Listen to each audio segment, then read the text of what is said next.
Dr. Mughal, fellow delegates to the seminar, ladies and gentlemen. I am most grateful for the privilege that has been given to me of speaking on perhaps one of the unique events in world history when for about 60 years such a determined effort was made, both officially and also by individuals, in studying different and even competing religions. I cannot think of any other civilization at that time, whether European or Islamic, where such an effort had been made. Once you pass the 11th century, it was with the Arabs that you had great interest in other religions, texts were written on other religions, and Al-Biruni, of course, wrote his work, Kitab al-Hind, which totally described what the Muslims was an alien culture, but in Al-Biruni's study of it, there is no hostility but throughout sympathy. And as has been often said, it was a moment in history when Al-Biruni completed his Kitab in about 1036, which includes a criticism of Mahmud al-Qasimi, the father of his own sovereign under but after that,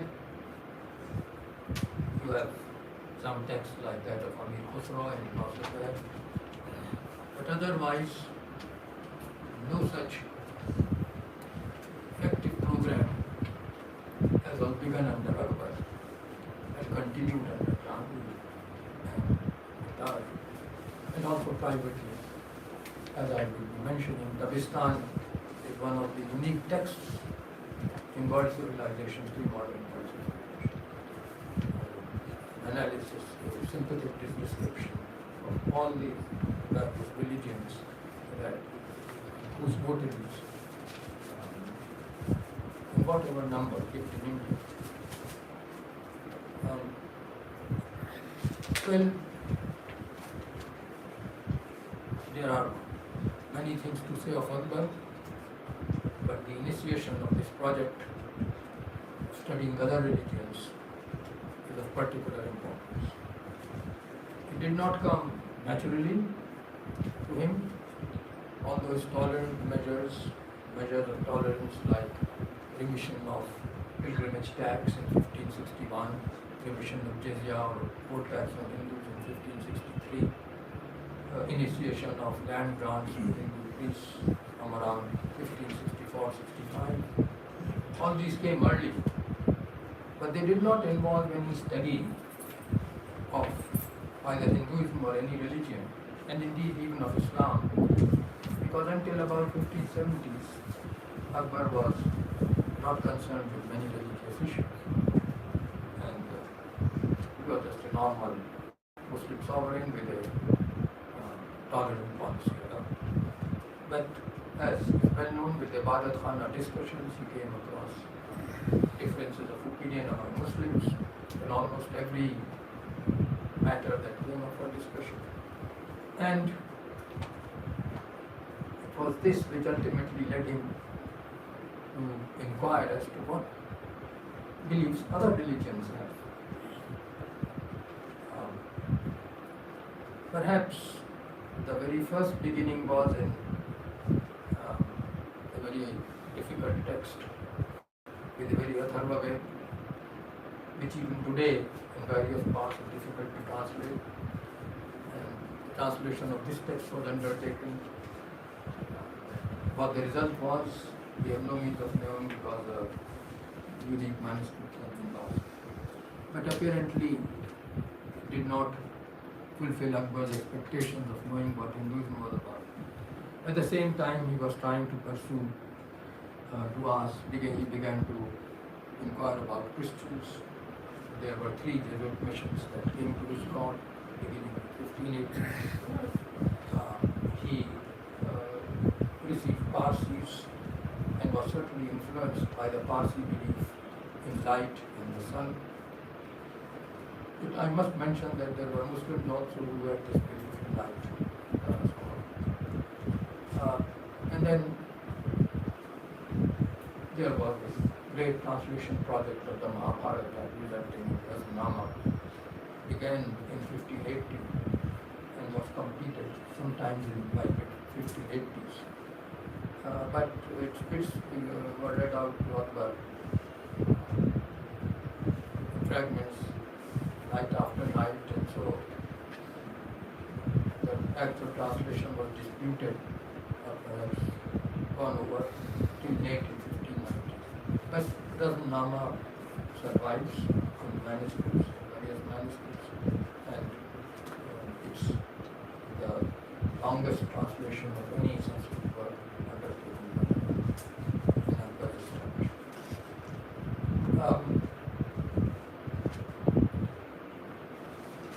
Before I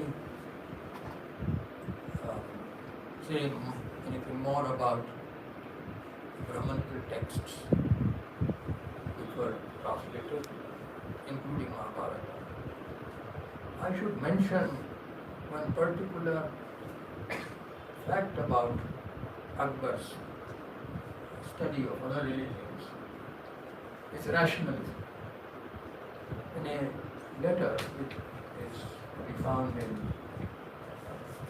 Abul Fadl's collection of letters in Shah Abul Fadl, Makatabat al-Lami, a farman or letter addressed to the Danayan-e-Farang, the sages of Europe, but actually addressed to the king of Portugal at that time, which was Philip II of Spain.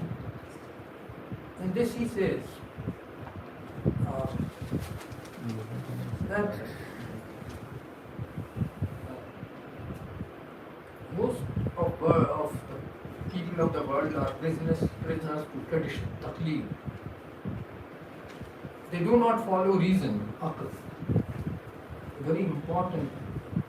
While all religions are studied and assessed on the point of reason, a very important statement which would be rejected practically by every Muslim theologian.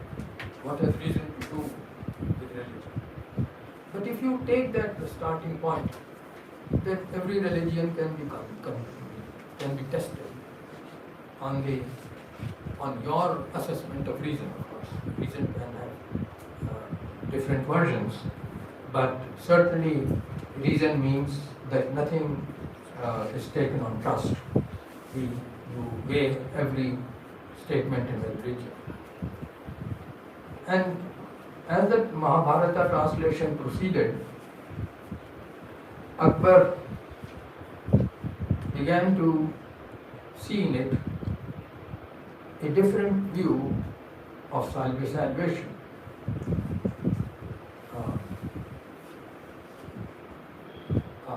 Instead of a man having one life and then going to heaven or hell, as believed by Zoroastrianism, the belief has come from Zoroastrianism, including the Buddha and from there to Judaism, then to Christianity, then to Islam. Of course, this chain was not known, but it was known that this kind of vision was shared by Zoroastrianism, Jews, Christians, and Muslims. But Mahabharata had a different word, and that was, of course, transition of souls from one generation to another, which was a totally new view of spiritual life, or material life, you might say, that was put forward in the Mughal. And one's position, of course, in caste or social status was then explained by one's deeds in the previous existence. So it was also a very comfortable explanation of the society's divisions, which otherwise is also all is left to God's wisdom. I don't know how much God is guided by reason, but this philosophy explained the social order and was particularly attractive to Akbar. In fact, in 1596, Badayuni, one of the translators, was scolded by Akbar for saying that Mahabharata, in some passage, somebody in Mahabharata says that after death one is placed before a tribunal in which the person's good deeds and bad deeds are weighed and a punishment given. So Akbar thought that it was an inclusion of Islamic belief into Mahabharata, but ultimately the whole matter was explained by saying that this was one stage in the transfer of soul from one existence to another.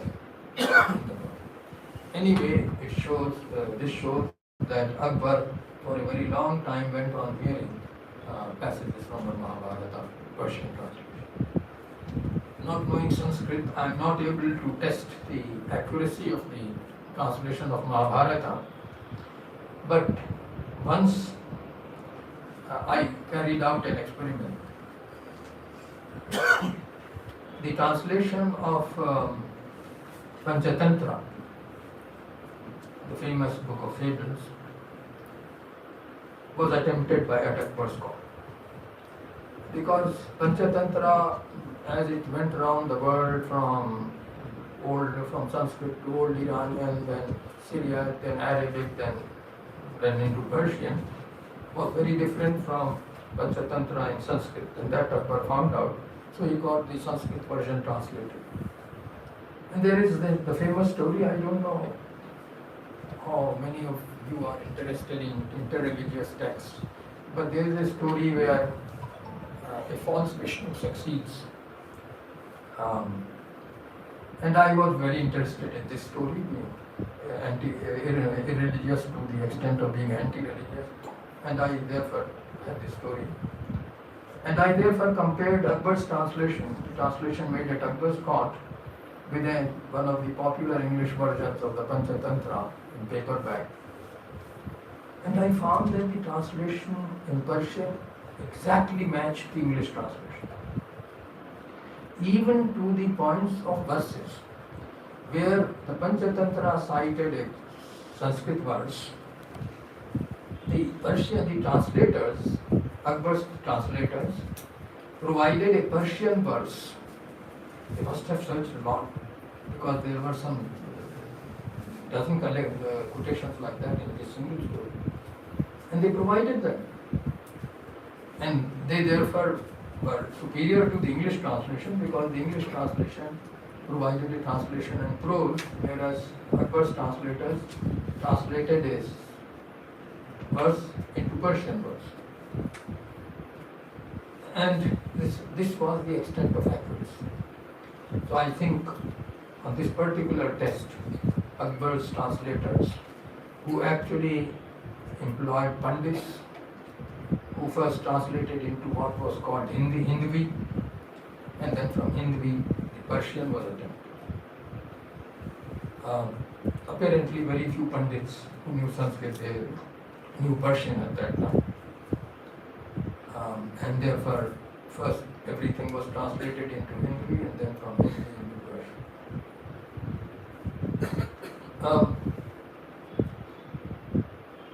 Other texts must have also been translated, but unfortunately we don't know. Zoroastrian texts are not mentioned. Christians, of course, translated the Bible themselves and presented it to the Mughal emperors, both Akbar and Jahangir. So that need not be attempted. A Greek text was translated. I'm unable to, the manuscript has survived, I'm unable to track the author. But this is a history of Greece, ancient history of Greece, from almost Socrates to Alexander, which has survived. but it has nothing to do with Christianity. It deals with Greek, indirectly it deals with Greek philosophy, but basically it is traditional history of Greece. That has survived, the manuscript has survived. So certainly they knew about Greek philosophy also. And in fact Thomas Rowe wrote in one of his letters from Jahangir's court that one needn't mention Plato and Socrates to them, to the mullahs of Muhammad, he says, because they know all about them. They have studied them. So you can't surprise them with a quotation from Socrates or Plato. So that knowledge was already present, and as far as Christianity was concerned, they had already, Jesuits had already translated their major texts. The main translation effort was, as I said, directed towards Hinduism, Brahmanism. Now, one interesting fact,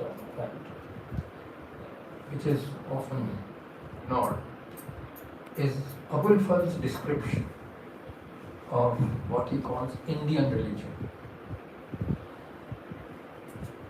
The translators, particularly Jarrett, translates Indian as Hindu. It's actually preceding BJP, that every Indian must mean Hindu. But it's surprising that Abul Fazl in his description of what he calls Indian religion doesn't speak of Hinduism. He speaks of Brahmans and Jains.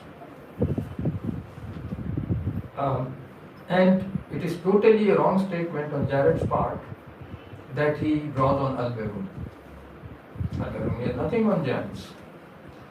Abul Fazl's account is totally independent of Al-Biruni. He knew about Al-Biruni, he quotes Al-Biruni, but from one of his scientific texts.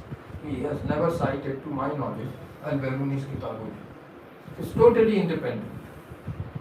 And I think the best certificate was given by Jadunath Sarkar, who in these matters was very parsimonious, except himself, he never praised anyone else. But he says that I don't want to write anything about Abul Fazl because he is accurate. He has given a straightforward account of Hinduism. To say that of an account which extends to something like 40 pages, which made 40 pages, from a scholar like Jadunath Sarkar, is certainly something. The interesting thing is that Jadunath Sarkar doesn't actually commend Abul Fazl for writing such an accurate account of Indian religions. And in fact, the account of Jains, which is not present in Al-Biruni, is very accurate. I saw a recent book on Jains, and there is no statement there that Abul Fazl has made any mistake with regard to Jains. He says that Jains and Brahmans quarrel, but with His Majesty's policy of Sulh-e-Kul, peace has been maintained between both Jain, Brahmans and Jains. This is, I think, a remarkable account and of Hindu beliefs, Brahmanical beliefs and Jain beliefs, including sciences, covering therefore all the main ground of Al-Biruni, but also greater emphasis on religion than of Al-Biruni Brahmanical beliefs. But as I've said, this has not received due credit.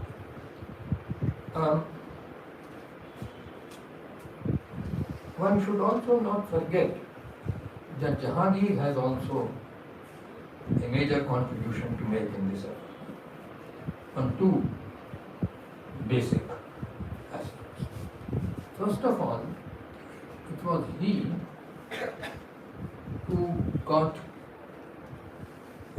Yog Vashist translated. Now, Yoga Vashist is a very important text including the large number of philosophical speculations and otherwise other traditions also. It was translated not under Akbar's court, but in Prince Salim's. When Jahangir was a prince, he actually got it translated by the Nizam Panipati. And actually, this translation made its way to Iran. And Qasim Indriski, I'm afraid I forget these names, who died in 1640 in Iran and was regarded as a very important theologian and thinker. He wrote a whole commentary on Neo-Fascist as translated under Salim's auspices. So it is not as if these texts made an impression in India. This Iranian interpretation, Iranian commentary on this text shows that the interest, such a different philosophy totally from Islam, it excited much interest in Iran.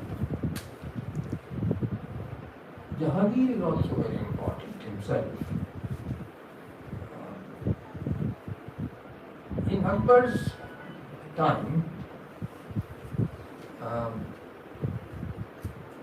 the thought at his court was greatly influenced by Ibn Arabi's version of pantheism. I'm not going to discuss whether he is real, what is pantheism is about, but they were greatly influenced by Ibn Arabi's philosophy. And by Akbar's time, it had begun to dominate much of Sufi thought in India. But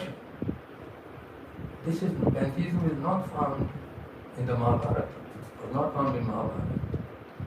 So neither Akbar nor Abul Fazl attribute pantheism to Brahmins. The interesting thing is that Vedanta had been given a new form by Shankaracharya in the 9th century. In which Shankaracharya had brought in pantheism. I don't know how many of you have read Dr. Tarachand's Influence of Islam on Indian Culture, but he thinks that I wouldn't actually support that speculation, but I transmit it to you that Shankaracharya was indirectly influenced by Islamic monotheism. In any way, Shankaracharya gave a new version of Vedanta. But the major Sanskrit texts which carried Shankaracharya's philosophy to northern India are all datable to about 16th century. And Akbar's circle was not aware until perhaps very late in Akbar's time, so that the awareness doesn't occur in at least Ain Akbari, which closed around 1602. That pantheism was also an important element of Shankaracharya's version of Vedanta. It was Jahangir who, through his conversations with Jadru, who during Akbar's time had also met Akbar in his late years, when Akbar was going to the south, and Akbar had recommended Jadru to Salim or Prince Jahangir. So Jahangir now became almost an addict of Jadru. Wherever he had time, he would meet Jadru. Put Jain in Mathura, and I think Chitrupa, my colleague Professor Shirin Musri has identified with him with Chitrupa, because Jadru could be written as Chidru. And he is the person whom Jahangir praises most in human. And he attributes to him a whole theory of pantheism. So much so that Jahangir made the famous statement that Vedant and Tasawwuf are identical. That is, Brahmanical Vedant and Islamic mysticism are identical. They can only be identical if you regard pantheism as central to both, which of course is not historically accurate. But by Akbar and particularly Jahangir's time, Shankaracharya's Vedant had driven away other versions of Vedant, and in Tasawwuf, Ibn Arabi had almost conquered the field. So what Jahangir says, the equation, the identification of Vedant with Tasawwuf, is a very interesting observation. So in this effort, Jahangir also had his place. Then in this effort, there was a private person, a Parsi, who was born somewhere about 1610 and wrote his work around 1650. And that was, if I am exceeding my time, please tell me, which was around early 1650s. His work Dabistan, which is usually wrongly called Dabistan-e-Madahib, which is just Dabistan,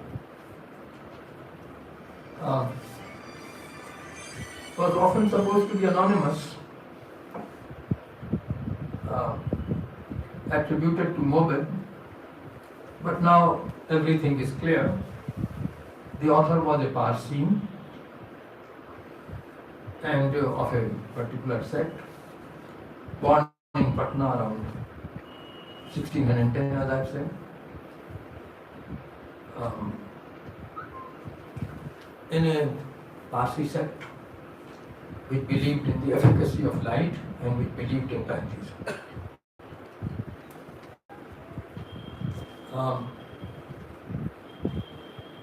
Khusro Isfandiyar was his name. His probably grandfather Azar was the founder of the sect.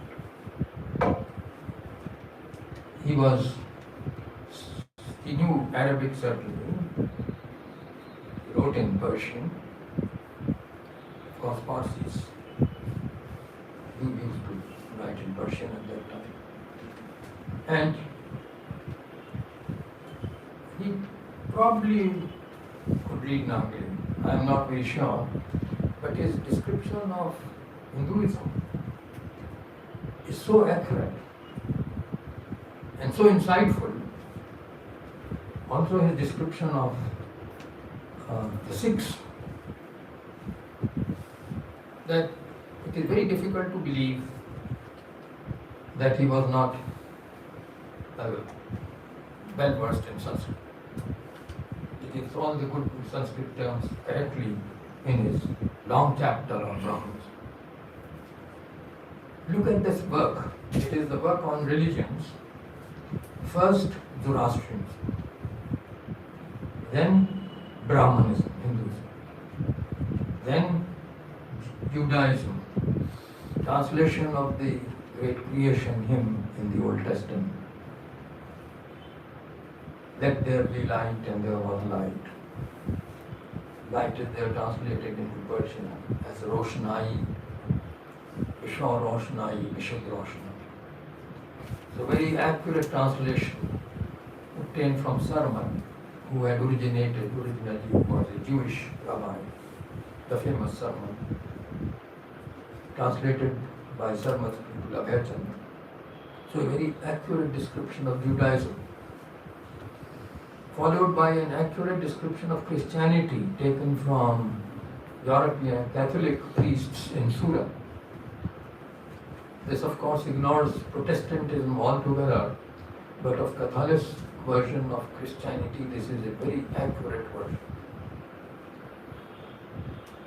In between, there is a description of Buddhism taken from Buddhists met in Kashmir, which is basically Tibetan Buddhism. For some reason, the Jains are mixed up with Buddhists, which is their flaw in this, which is surprising because the author had gone to Gujarat also.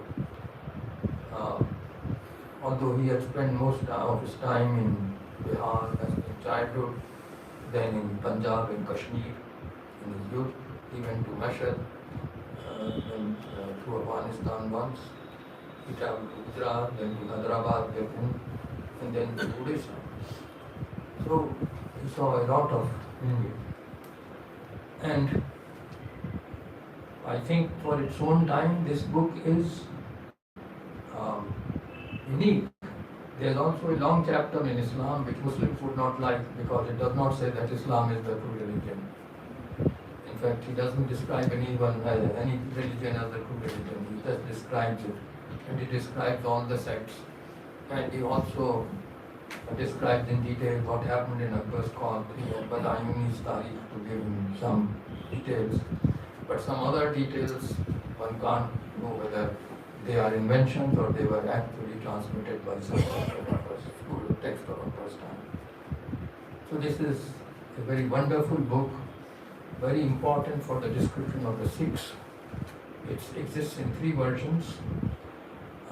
He went on editing it, but if you combine all the 3 together, you get much information that in his last version he deleted in order to maintain its size. That is one of the unique works on religions of the world. He had nothing to do with Dara Shikoh. It is totally wrong that he was commissioned by Dara Shikoh. He mentioned Dara Shikoh once, but that is casually. He had when he completed his work, he was in the Golconda kingdom on the borders of Odisha. He had nothing to do with Mughal administration. But he had much to do with Mughal culture. That a man of that sort, who was pretending to be a Muslim nobleman of Iranian birth and was really a Parsi writing on world religions and mixing with Brahmins and Mullahs with equal familiarity. This is Mughal culture almost at its best. So then you come to Dara Shikoh, and with Dara Shikoh there is one text which was earlier, 1654-55, Majmu al-Bahrain.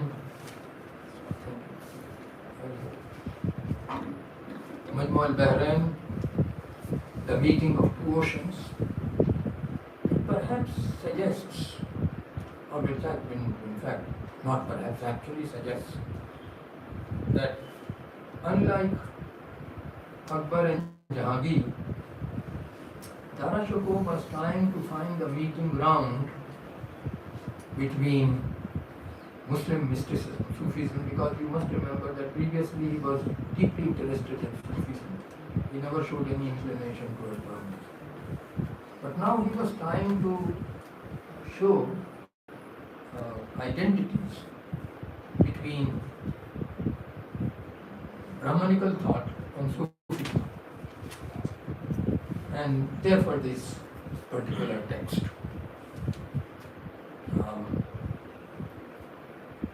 Finally, his greatest work in this field, and that was translation of the Upanishads.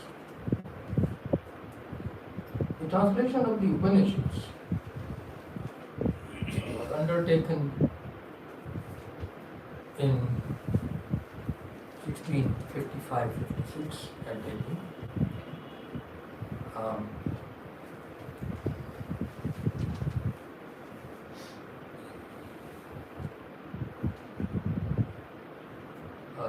It was in 56-57, it was completed in July 1657, only 1 year ahead of the War of Succession.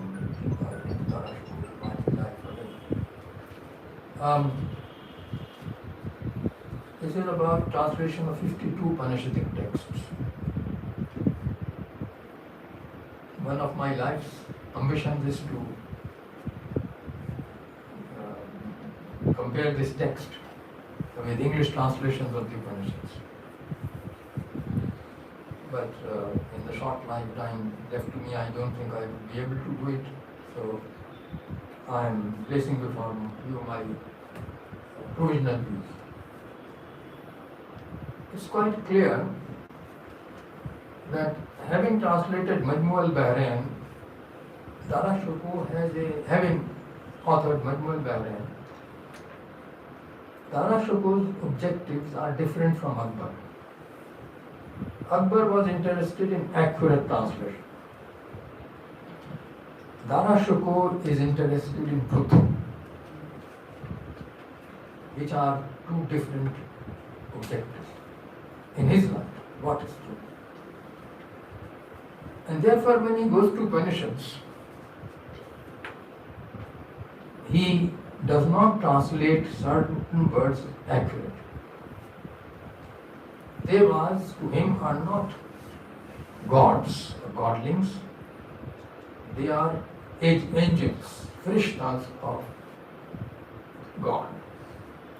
That is to a text, which to a modern reader or texts are particularly attractive, because Upanishads have everything. You have monotheism, you have atheism, you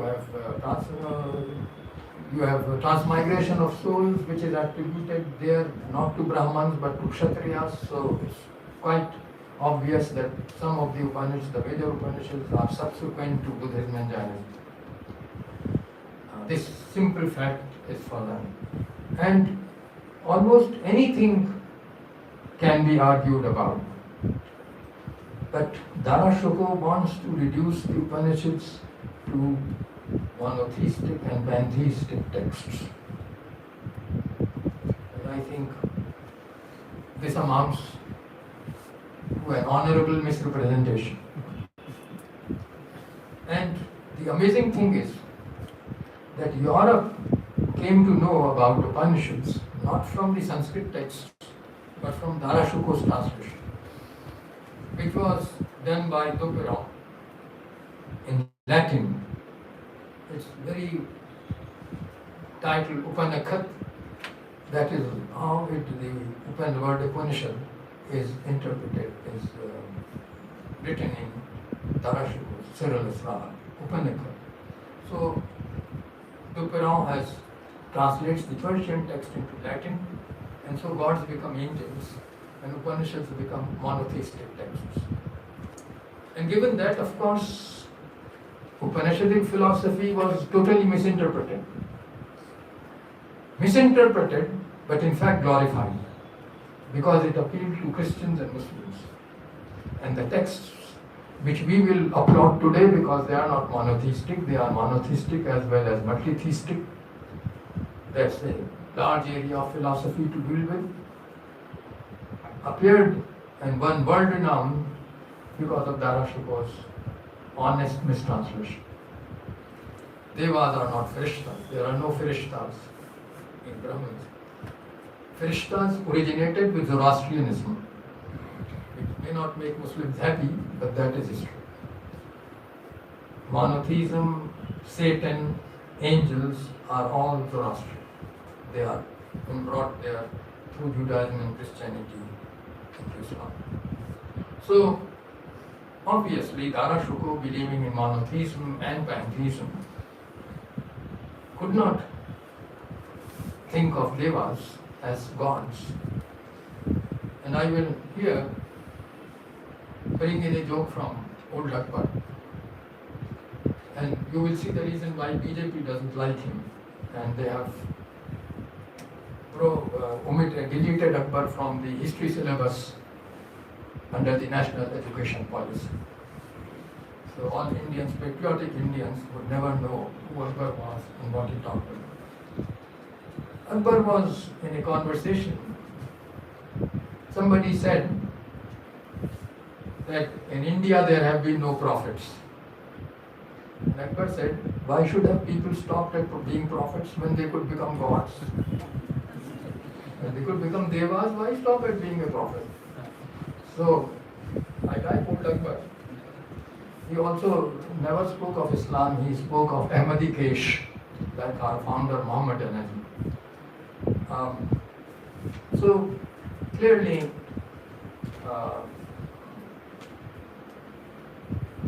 Dara Shikoh had a problem, and Dara Shikoh therefore gave two Upanishads as translation, something they didn't have. Now, in the end, I will miss out many other translations, and of course of non-religious texts like Panchatantra and others, the large number. I would like you to appreciate, and I think all of us should, this large mass of knowledge collected about other religions, of which Dagestan of Isfandiar is a remarkable collection. I can't trace until that time any book in the European civilization which covers so many religions with such approach. Of course, nobody would like it Zoroastrianism because the author of Dagestan was not a Zoroastrian. He was a Parsi, but not a Zoroastrian. The text was different. And in this text there were so many scholars. They knew Arabic, Old Persian, Classical Persian, and so on. Whom he mentions. Muslims won't like it, Hindus won't like it. Because he says it's very difficult to describe Hinduism. Almost every belief is present. And of course, as far as Muslims are concerned, he doesn't leave Sunnis and Shias out. He writes about Islam as an outsider, not as an insider. So clearly, the book does not prefer any particular religion and is both descriptive and critical. And therefore, as I say, if the Mughal culture could produce such a book, then it's really an achievement. I have found manuscripts in which readers, obviously Hindu readers, have written on the margin in Nagari the Sanskrit terms that are there in Persian. So it has a wide readership that you can see from the large number of manuscripts that is done. And then of course, as far as the Upanishads are concerned, history tells us it is not the Upanishad text in Sanskrit, but Dara Shuko's translation with a pantheistic veneer which is not in the Upanishads, that actually won for Upanishads the great fame. So with Akbar, Dara Shuko, with Akbar, Jahangir and Dara Shuko, and the author of Dagestan, we have an attempt at assessing the religions of the world, which is perhaps unique in world history and in modern times. Thank you.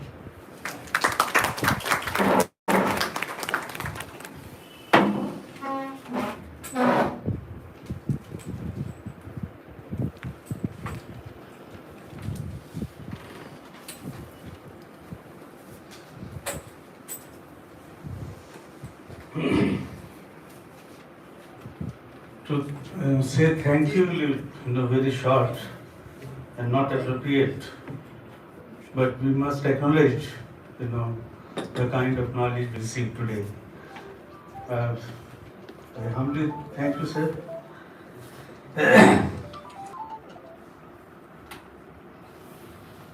Address. Now, before I invite our Dean Sahab, rush for some meeting in Delhi, so he has sent a message to us to be read out to the audience. I read it.